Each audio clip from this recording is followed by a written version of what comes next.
Shalom. Ada sukacita saudara? Beri tepuk tangan dulu buat Tuhan kita Yesus Kristus. Mari saja kita sekalian membuka Alkitab kita dan membaca di dalam Injil Markus pasal 1 ayat 35 sampai ayat 39. Injil Markus pasal 1 ayat 35 sampai ayat 39. Saya akan membacanya dan Bapak Ibu Saudara mengikuti pembacaan pada Alkitab masing-masing. Informasi bahwa Alkitab di tangan saya adalah Alkitab terjemahan baru edisi 2. Jadi ada 1-2 kalimat yang mungkin berbeda, tetapi bukan berarti salah. Markus 1 ayat 35 sampai 39. Beginilah bunyi firman Tuhan. Yesus mengajar di kota-kota lain. Pagi-pagi benar waktu hari masih gelap, ia bangun dan pergi keluar.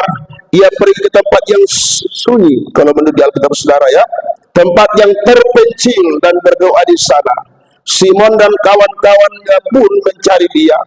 Ketika mereka menemukannya, mereka berkata kepadanya, "Semua orang mencari engkau." Jawabnya, "Marilah kita pergi ke tempat lain, ke kota-kota sekitar ini, supaya di sana juga aku memberitakan Injil, karena untuk itu aku telah datang." Lalu pergilah ia ke seluruh Galilea, memberitakan Injil dalam rumah-rumah ibadat mereka dan mengusir setan-setan. Puji Tuhan. Kembali kita lihat ayat 37. Ketika mereka menemukannya, mereka berkata kepadanya, "Semua orang mencari engkau." Hari ini saya berbicara tentang pelayanan yang berpengaruh atau berdampak. Saudara yang kekasih dalam Tuhan Yesus Kristus, pelayanan Tuhan Yesus punya pengaruh yang luar biasa. Pelayanan Tuhan Yesus punya dampak yang luar biasa. Dikatakan di sini, semua orang mencari engkau. Kekristenan bukanlah komunitas yang eksklusif, yang hidup sendiri menyendiri di sudut kota ini. Kekristenan itu harus terbuka. Kekristenan itu harus nyata keluar, harus punya dampak keluar, supaya orang mengenal Kristus di dalam kita. Bagaimana orang mengenal Kristus? Bagaimana orang datang kepada Kristus kalau kita sendiri tidak pernah membuka diri? Kenapa kekristenan kurang berkembang di negara Arab pada abad pertama? Kenapa? Oleh karena orang Kristen terlalu eksklusif. Karena terlalu takut nanti tercemar dengan dosa-dosa sekitar, sehingga mereka eksklusif. Mereka mau menyendiri supaya kelihatan lebih suci, supaya kelihatan lebih taat kepada Tuhan. Padahal berbeda dengan kata Alkitab, kita harus keluar, kita harus dikenal, bukan berarti kita mau terkenal.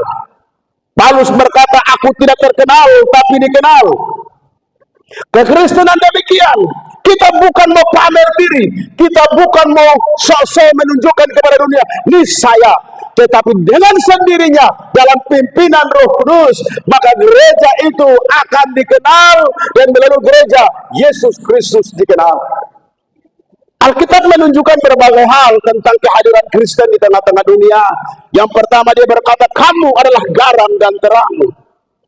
Garam dinikmati oleh semua orang. Coba saudara tanyakan orang di sebelah saudara, "Tahukah kamu garam?"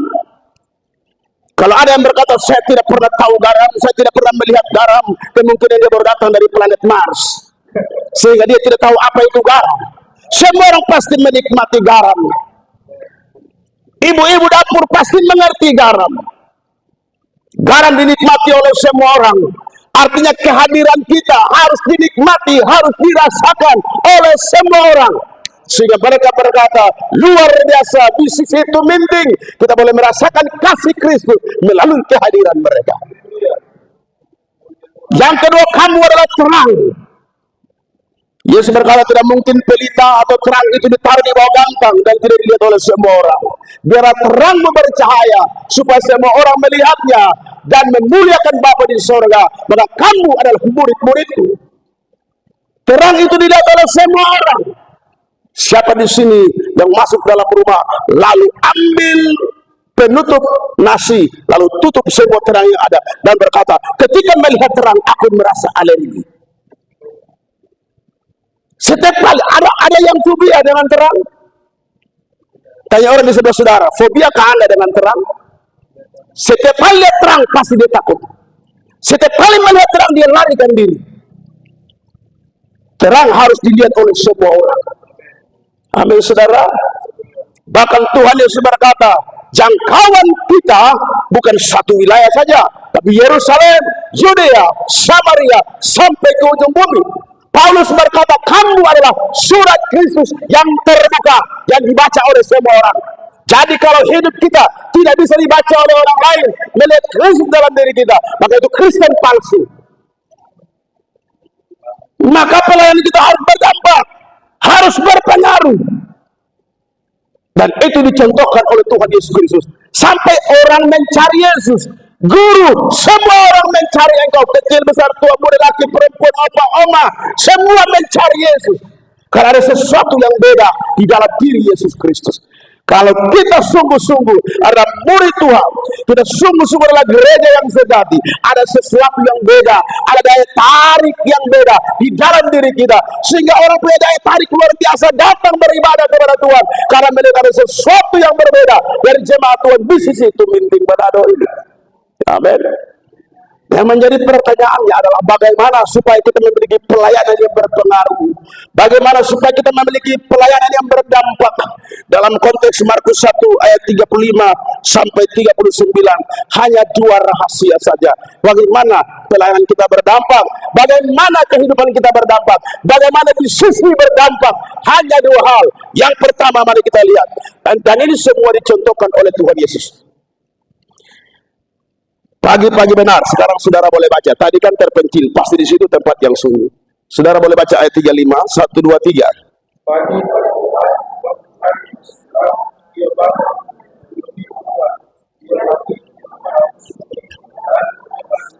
Ternyata rahasia pertama supaya pelayanan kita berdampak, pelayanan kita berpengaruh, maka kita harus membangun hubungan intim dengan Bapa di dalam doa setiap hari.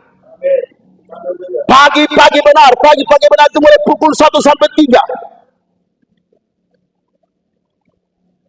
Tapi kalau jam 5 pagi, siang benar. Pagi-pagi benar, waktu hari masih gelap, ia bangun dan pergi keluar. Ia pergi ke tempat yang terpencil, ia pergi ke tempat yang sunyi. Untuk apa? Untuk berdoa. Dan kalau kita baca keseluruhan kisah Yesus 3,5 tahun dalam Alkitab, dia selalu mengasingkan diri untuk berdoa. Sebelum dia memilih murid-murid, Lukas 6 ayat 12, semalam-malaman dia pergi ke bukit dan berdoa. Matius pasal 14 ayat 23 dan seterusnya mengatakan, setelah Tuhan Yesus memberi makan 5.000 orang, dia suruh murid-murid pergi. Itulah doa maghrib. Yesus masuk berdoa seorang diri. Bahkan juga di Taman Getsemani dia berdoa seorang diri. Penting sekali kita, anak-anak Tuhan, kita gereja Tuhan, kita para pelayan Tuhan, mengasingkan diri dalam doa bersama dengan Tuhan. Ada saatnya kita harus bersendirian dengan Tuhan. Saudara-saudara, ini penting sekali. Ada satu statement luar biasa begini. Ketika saudara sangat sibuk dengan pelayanan, setan tersenyum. Ketika saudara membuat banyak program pelayanan, setan tertawa. Tapi ketika saudara berdoa, setan gentar. Amin. Untuk apa kita mempunyai segudang program pelayanan? Untuk apa tetapi tidak punya kehidupan doa? Buat apa program banyak-banyak? Buat apa kita terlalu sibuk? Lebih sibuk dari Tuhan Yesus. Kami tidak pernah membangun hubungan pribadi dengan yang mempunyai pelayanan. Mau jadi apa kita? Seseorang yang berdoa, dia merasa bahwa dia tidak berdaya. Orang berdoa, dia itu tanda kerendahan hati. Orang yang suka berdoa, dia merasa tanpa Tuhan dia tidak bisa jadi apa-apa. Oleh sebab itu saudara, tidak usah mengandalkan pengetahuan teologimu yang cum laude di STT-mu. Ada orang yang tidak cum laude di STT, bahkan tidak diharapkan, terpaksa diluluskan saja. Tapi begitu turun di dalam lapangan, dia punya kehidupan doa luar biasa. Tuhan pakai dia luar biasa. Dalam sejarah perkabaran Injil, saudara pasti mengenal penginjil yang bernama Smith Wigglesworth. Smith Wigglesworth adalah seorang penginjil kenamaan yang tidak pernah sekolah, bahkan bangku SD pun tidak dijajakinya. Dia seorang penginjil buta huruf, seorang penginjil yang tidak bisa menulis dengan baik. Dia hanya diajar oleh istrinya, mengajar abjad. Ini Ibu Budi, ini Bapak Budi, Nenek Budi mana? Dia tidak bisa bikin apa-apa. Akhirnya dia bekerja sebagai seorang tukang ledeng. Tapi apa yang terjadi? Tuhan pakai dia luar biasa. Begitu Tuhan mengubahkan hidupnya, dia menjadi seorang pengkhotbah, penginjil, pendoa yang luar biasa. Hari-hari hidupnya hanya dengan berdoa. Dan Tuhan pakai dia luar biasa. Dalam pelayanan Smith Wigglesworth, dia membangkitkan 11 orang mati. Berikan tepuk tangan buat dia. Karena dia berdoa. Dr. Billy Graham ditanyakan, mengapa Tuhan Billy Graham, bagaimana rahasia, apa rahasia Tuhan pakai Anda luar biasa? Penginjil terkaya di seluruh dunia, yang berhasil menghadirkan 10.000 penginjil keliling seluruh dunia, beramsterdam dalam menanam dengan ruang pribadi ini. Apa rahasianya? Billy Graham berkata, rahasianya cuma 1, berdoa. 2, berdoa. 3, berdoa. 4, berdoa. 5, berdoa. Sampai presenternya bingung, kok berdoa? Billy Graham menjawab, ya, dengan berdoalah aku ada sebagaimana aku ada hari ini. Maka statement yang terkenal dari Billy Graham adalah, banyak doa banyak kuasa, kurang berdoa kurang kuasa, tidak berdoa tidak ada kuasa, banyak berdoa banyak berkat, kurang berdoa kurang berkat, tidak berdoa tidak ada berkat. Berikan kemuliaan buat Tuhan kita Yesus Kristus. Seorang penginjil, seorang pendoa di India, saya lupa siapa namanya. Dia tidak terkenal, dia tidak melakukan kampanye-kampanye penginjilan, saudara, tetapi dia hanya berdoa untuk terjadi kebangunan rohani di India. Dia berdoa di bukit, dia berdoa dan terus berdoa, dan akhirnya, saudara, apa yang terjadi? Setelah dia meninggal, terjadi kebangunan rohani di India.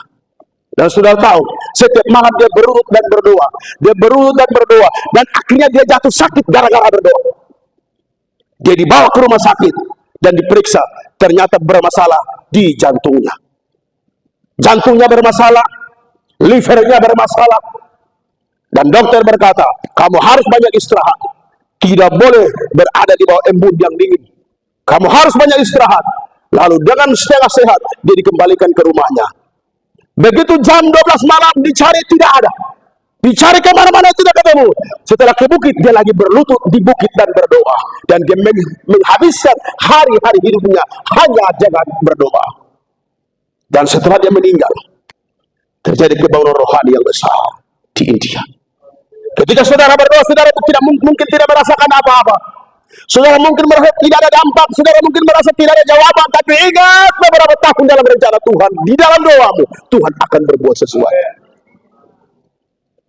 Mungkin saudara-saudara tidak melihat apa-apa, tapi saudara melihat tahun depan, saudara melihat 5 tahun lagi, saya datang kembali ke sini, gedung tidak akan seperti ini. Amin. Saya sudah melihat gambarnya di Facebook, dan saya mendoakan itu. Hanya dengan berdoa, Tuhan akan menggerakkan berbagai cara. Tuhan harus mengasihkan Elia di tepi sungai Kerit. Saudara tahu sungai Kerit? Sungai Kerit itu bukan di atas lembah, tapi di bawah lembah, dan lembah yang sangat curam. Dan sungai itu kecil, dan tidak ada satu orang pun yang bisa masuk ke sana, karena terjal dan sangat berbahaya. Tapi Tuhan bisa bawa Elia untuk ada di tepi sungai Kerit. Dari mana dia ambil makan? Tuhan suruh burung gagak. Amin. Saudara tahu, burung gagak ini adalah hewan pemakan daging, tapi anehnya dia bisa bawa utuh daging dan roti utuh-utuh sampai di Elia. Kenapa? Karena satu, burung gagak sudah lahir baru. Yang mengerjakannya adalah Tuhan, pencipta langit, bumi, laut, dan segala isi. Kalau Tuhan tidak mengubah hati daripada burung gagak, tidak mengubah sifat rakusnya, maka dia akan datang dan membawa sepotong roti dan sepotong daging dan berkata, I'm sorry Elia, Tadi ku kepak-kepakan saya, aku terlalu capek, lapar, aku makan dikit. Jadi kita berbagi dua, roti dan daging. Tapi ternyata tidak demikian, saudara. Ada saatnya Tuhan kirim kita di tempat yang suci. Sunyi dari persahabatan. Sunyi dari keramaian. Tuhan mengizinkan satu persoalan. Kita merasa seolah-olah tidak ada yang menopang kita. Seolah-olah tidak ada yang care dan tidak ada yang peduli kita. Kita merasa sunyi dalam hidup. Tapi orang yang peka dengan suara Tuhan, sebenarnya itulah saatnya kita harus bersendirian dengan Tuhan di dalam doa. Karena Alkitab hanya berkata, Roh membantu dalam kelemahan kita. Karena kita tidak tahu apa yang kita doakan. Kita lemah menghadapi penderitaan. Kita lemah menghadapi situasi hidup. Maka Roh Kudus menolong kita. Maka kita ada punya dua juru syafaat. Pendua syafaat yang pertama adalah Yesus. Dia bersyafaat bagi kita di surga. Dan pendua syafaat yang kedua adalah Roh Kudus. Dia mensyafaatkan doa kita dari bumi connect dengan surga. Amin. Oleh karena itulah iman kita. Tuhan mendengar doa kita, bukan banyaknya kata-kata doa, tapi hati yang hancur di hadapan Tuhan. Saya kira saudara-saudara sekalian pasti mempunyai pengalaman ketika Tuhan izinkan kita diperhadapkan dengan satu keadaan yang sangat sulit. Lalu kita berdoa hanya derayan air mata dan tidak ada kata-kata yang bisa keluar dari bibir kita. Pernah mengalami itu? Terlalu nyesek sampai dia berdoa, ya Tuhan,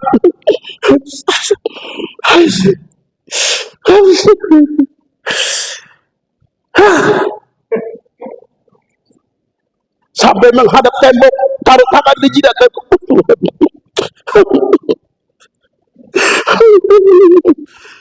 Sampai orang di sebelah bilang apa? Gila. Karena Hana pernah dibilang gila sama Imam Eli.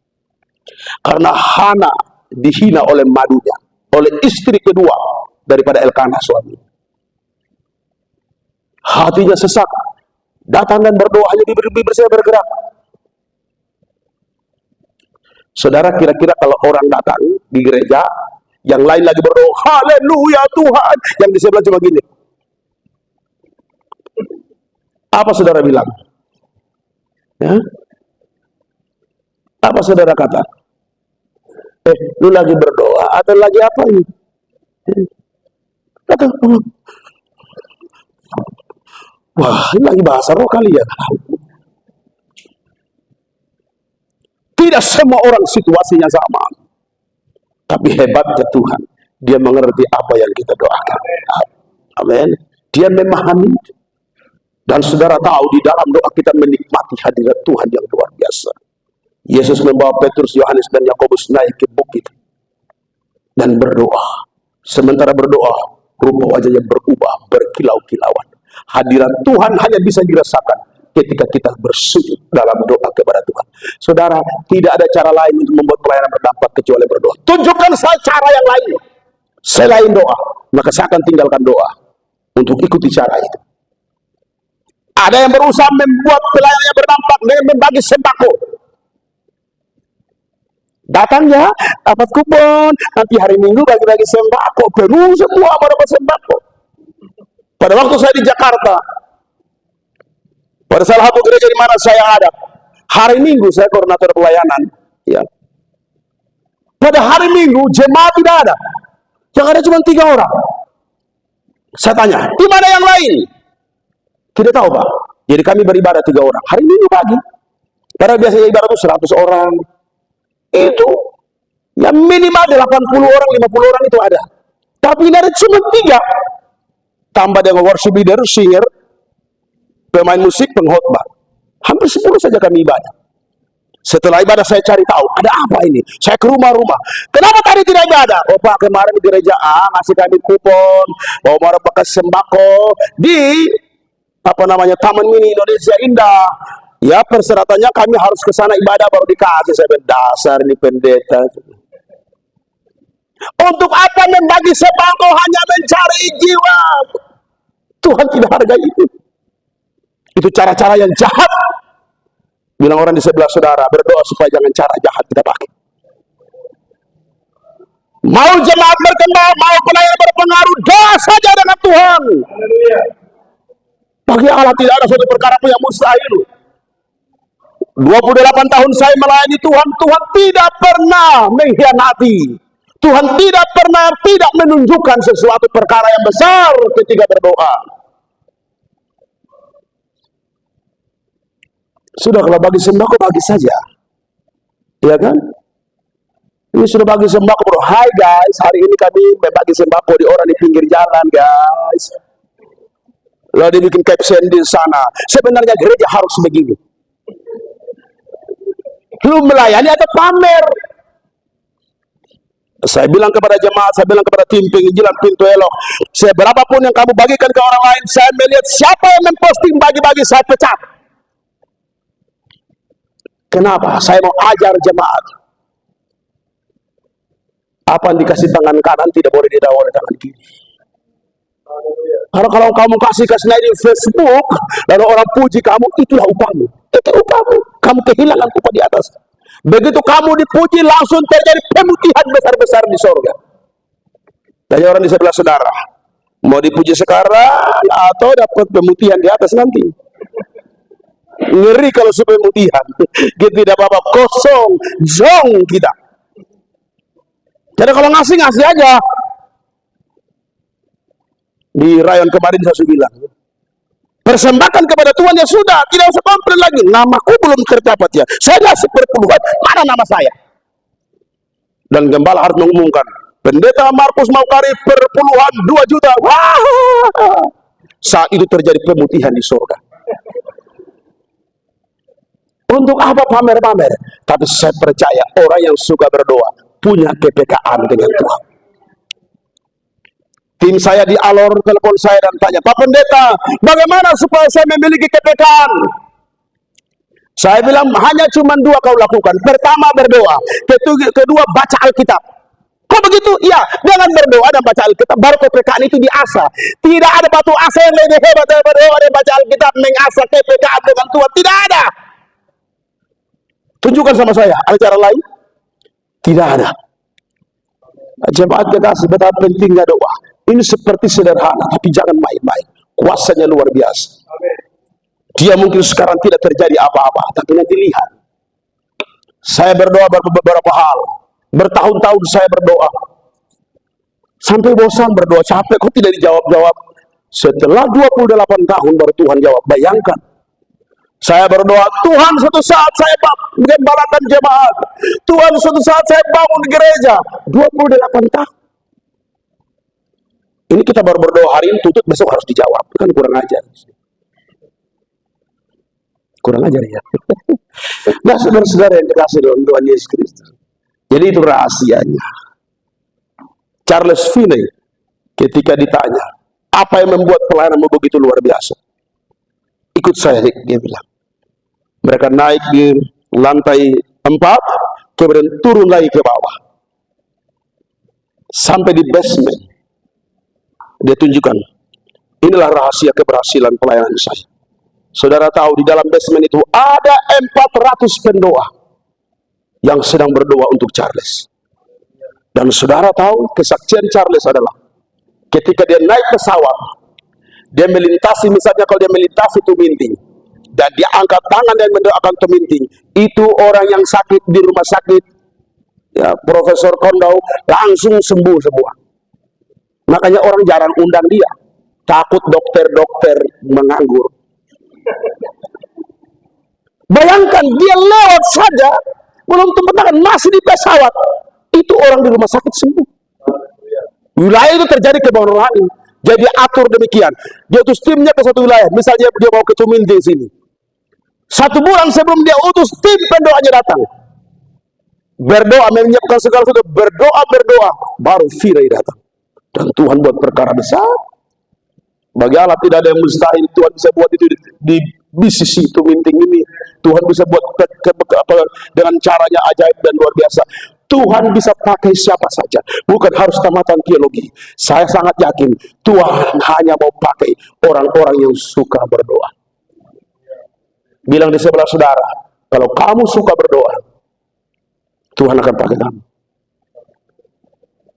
Karena pemakaian Tuhan bukan karena pengetahuan teologi yang mantap, bukan karena cum laude, Itu hanya ilmu yang kita dapat.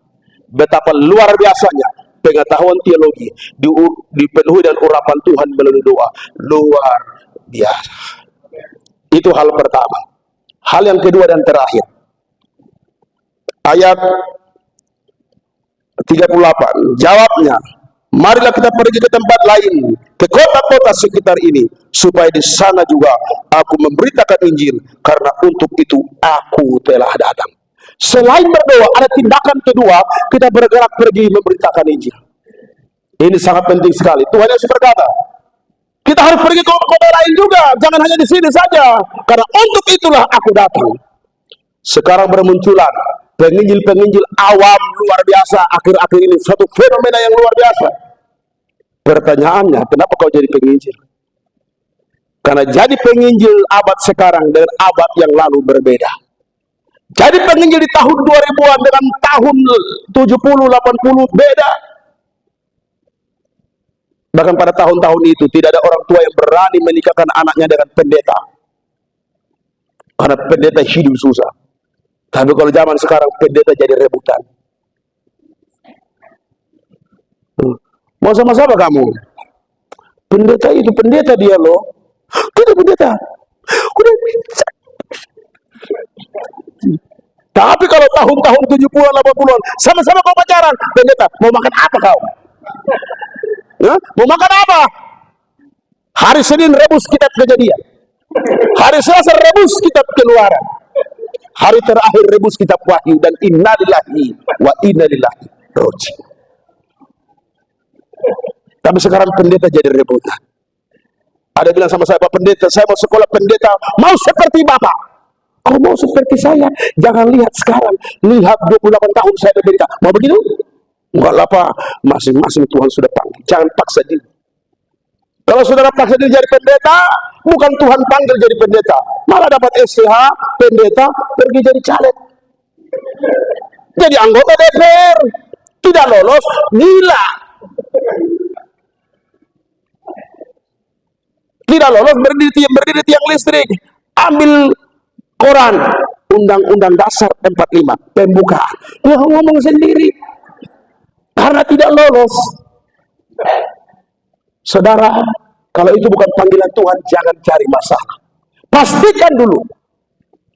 Makanya Tuhan berkata di dalam gereja ada sebagai gembala, ada sebagai pengajar, ada sebagai penginjil, masing-masing sesuai dengan porsinya. Amin. Kalau guru-guru, ngajar-ngajar, penginjil-penginjil, gembala-gembala, dan Stephen Tong berkata, bersyukurlah kalau di dalam gereja Tuhan ada gembala yang penginjil.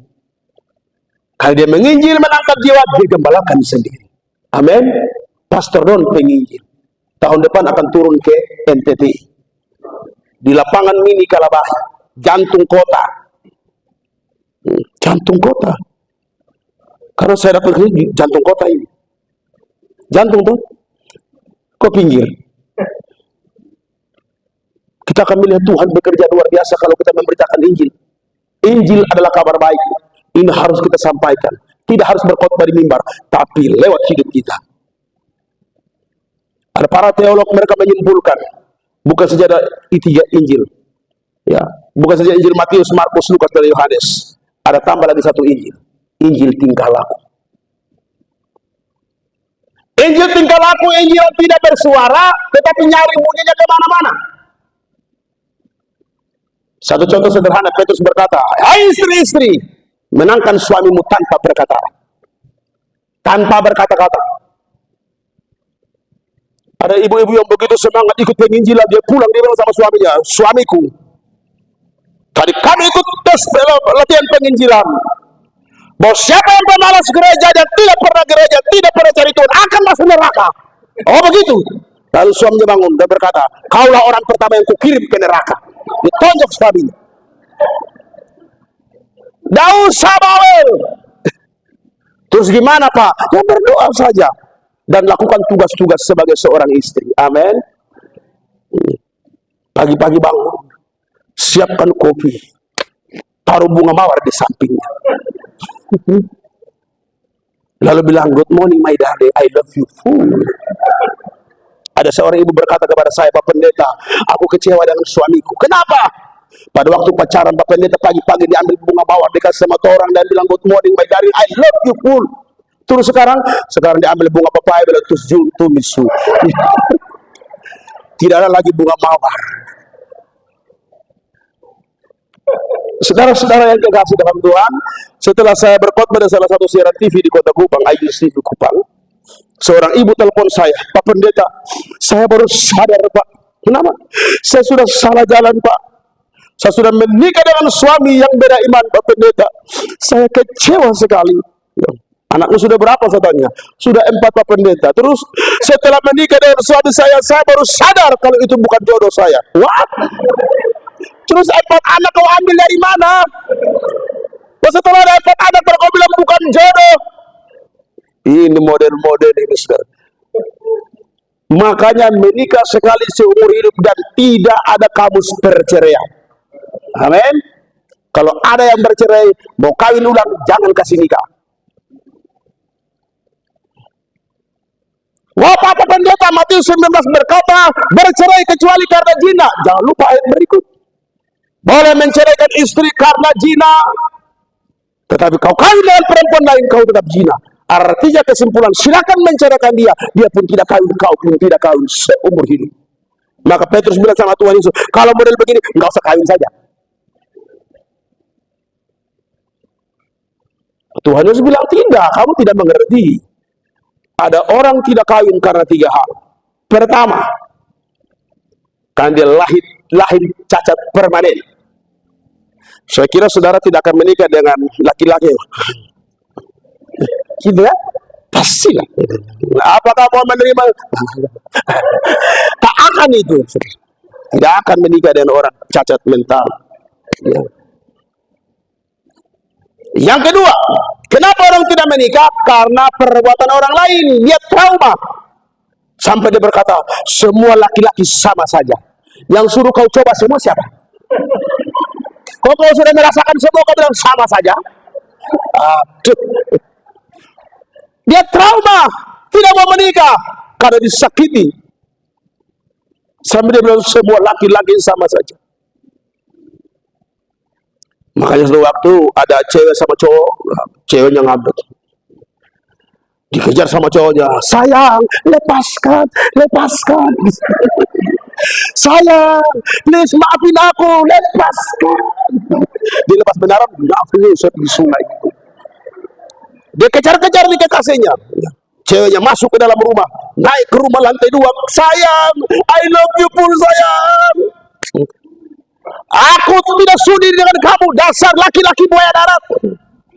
Apa dia bilang? Sayang, aku bukan buaya darat, sayang. Aku cuma biawak, katanya. Aku bukan buaya darat, aku biawak. Nah, saudara, maka ibu-ibu yang punya suami, yang punya kumis itu bersyukur. Karena dia bukan buaya darat, tapi dia adalah komunitas lele. Haleluya. Bertepuk tangan di rumah Tuhan Yesus. Jadi mari, sebelum menginjil itu tidak harus berpikir ke sana kemari. Kalau memang kami sama Pak Don, memang Tuhan kasih karunia seperti itu. Berkhotbah ke sana, ke sini, kemari. Untuk memberitakan Injil. Tapi saudara, di lingkungan saudara, jangan hidup. Lihat di dalam keluargamu yang belum menyerahkan diri bagi Yesus, berubahlah oleh pembaharuan budimu supaya Injil bisa tersalurkan. Daripada orang berkata kita mau ke gereja, karena bagaimana mau ke gereja? Mulutnya seperti radio rusak. Bagaimana ke gereja? Ya, lain di bibir, lain di hati. Jadi mari, Paulus bilang sama Timotius, awasilah ajaranmu, awasilah dirimu sendiri. Tidak perlu banyak ngomong, tunjukkan sikap kita. Amin. Maka tadi pastor lihat saya di mobil itu, saya memang sengaja mau ke 45. Saya tidak tahu 45 di mana. Pokoknya saya tahan mobil. 45 bang, 45, gas. Jadi pokoknya saya harus bikin diri seolah-olah sudah lama di Manado. Karena kalau saya bikin diri, bang aku baru datang, 45 di mana bang? Wah dikerjain saya nanti. 45 di sebelah. Turun pantai Boulevard, bukan di 45 sana. Jadi saya bikin diri hebat, saya ambil HP, hai guys, inilah Mikrolet Manado guys. Sopirnya gitu dia. Dan sepanjang jalan sopirnya tegang. Dipikirin orang dari planet mana ini. Lalu saya memulai, halo bang, iya iya. Dari situlah kami cerita-cerita. Baru saya perkenalan saya pendeta. Oh iya pendeta, shalom. Tetap turun minta ongkos juga. Karena kan pendeta sudah pak kan gitu.